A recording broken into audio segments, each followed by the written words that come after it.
The sky was an endless blue dome, so clear, so perfectly still, it looked more like painted glass than atmosphere. Not a breeze stirred, not a cloud. Below, the ocean mirrored that flawless sky with such precision that the horizon disappeared entirely, leaving Jonathan suspended between two identical worlds of blue. Only the small rowboat, 10 feet of sun-bleached wood, disturbed the illusion as it drifted outward into deeper, darker waters. Arr, the high seas looks inviting today, Jonathan declared in his most over-the-top pirate voice, laughing to himself as his boat rocked in the subtle swell. His voice felt surprisingly loud in the vastness around him. Jonathan didn't mind the solitude. In fact, he craved it. His friends were used to him vanishing for days without warning, slipping off on secretive excursions, always leaving behind a brief note on his nightstand just in case. Those notes weren't for his friends. They were for the police, should anyone ever have to search his condo for clues. He'd never said as much, but everyone who knew him understood he had a habit of preparing for the worst. He tied off the oar, let the boat settle, and dropped his makeshift anchor, a cinder block with a rope marked in 10-foot intervals. He watched it descend into the blue until it vanished around 50 feet down. Perfect. He paused, absorbing the stillness. The water's surface gleamed like a seamless mirror. The air was so motionless that his own breathing sounded intrusive. Then he turned to the small pile of scuba gear at his feet. Jonathan didn't know why he bought this equipment, or the boat, or when he suddenly picked up the skills to use it. Some impulse he couldn't fully recall had driven him here, to this exact point. But the moment he slipped the mask over his face and tightened the straps, he felt something like inevitability settling into place. With a splash, the ocean swallowed him whole. As Jonathan sank into the cool silence, the world above faded into a distant shimmer. He scanned the seafloor with a strange sense of purpose, as if something down here was calling to him. Yet he had no idea what he was looking for. He drifted over coral formations, colorful fish, and rippling shadows. A large shell caught his eye. Is that a sea snail?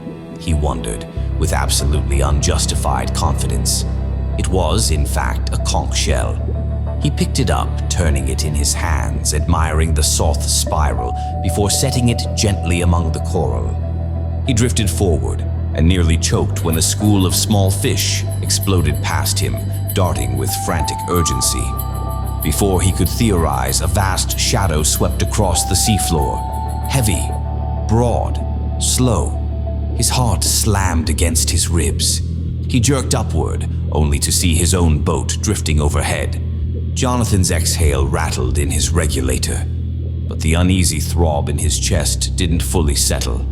15 minutes passed. He realized he wasn't searching for anything after all. He'd simply wanted to marvel at the undersea world. That realization brought an odd mix of relief and disappointment. He turned back toward the conch shell, his little trophy, proof of his first dive. But another shadow appeared, bigger, slower, purposeful. This one moved with intent. His blood chilled instantly. This was not the boat. The shape drifted in an eerie glide, as if the water itself parted around it. Jonathan froze. Every cell in his body screamed at him not to move. He forced himself to look upward. The outline of a massive shark hovered above, thick, long, and unmistakably predatory. The creature sliced between him and his boat, blocking his path like a living wall. Jonathan's heartbeat drummed so violently, he felt the vibrations in his skull. Oh, shit. Okay, come on. Think, come on, think. He begged himself silently. He spotted a cluster of coral large enough to hide behind and darted toward it. Not too fast, not too sudden. His instincts battled each other. Flee or freeze. He wedged himself into a crevice with his breath held tight. He checked his air gauge. 12 minutes. 12 minutes while something huge and hungry circled nearby. He waited. 4 unbearably long minutes passed with nothing but silence and shadows. Finally, he dared to move, slow, controlled, like drifting seaweed. He ascended, scanning constantly, and finally broke the surface. His boat bobbed gently about 100 feet away. Close, painfully close. He started toward it, maintaining smooth, cautious strokes. Right then, the water split open.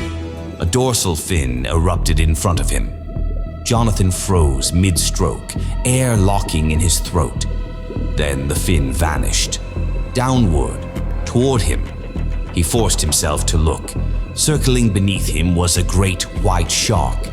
Not a curious juvenile, a full-grown monster.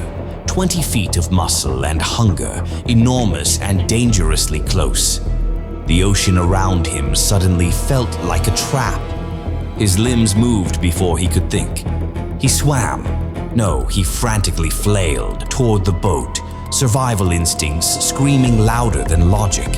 The water felt heavy, sticky, pulling at him like hands trying to drag him down.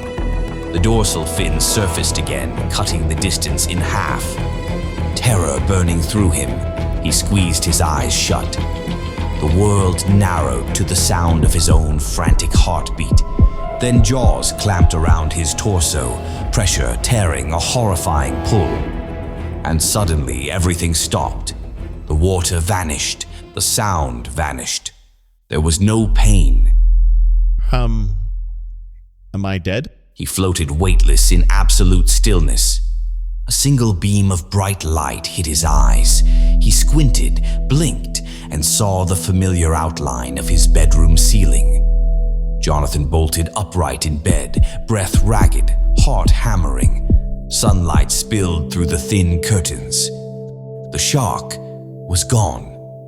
So too was the ocean.